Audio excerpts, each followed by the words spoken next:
আসসালামু আলাইকুম, সবাইকে শুভেচ্ছা। আমি যদি আপনাকে প্রশ্ন করি যে আগামী ১০ বছর পরে আপনি কোথায় যেতে চান? অনেকেই এই প্রশ্নের উত্তর দিতে হেজিটেট ফিল করবে।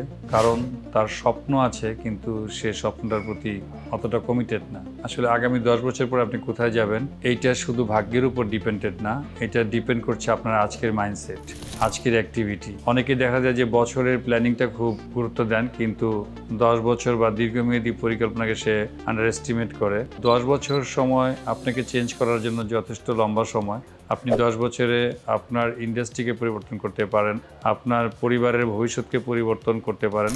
আপনি যদি আপনাকে ওয়ার্ল্ড ক্লাস করতে চান বা কোনো বিষয়ে এক্সপার্ট বা মাস্টারি অর্জন করতে চান, তাহলে আপনি স্বল্প মেয়াদী পরিকল্পনা না করে আপনি লং টার্মে একটা পরিকল্পনা করেন এবং আজকের আপনার নেওয়া একটা ছোট্ট সিদ্ধান্ত আপনার জীবনে অনেক মেসিভ রেজাল্ট এনে দিবে।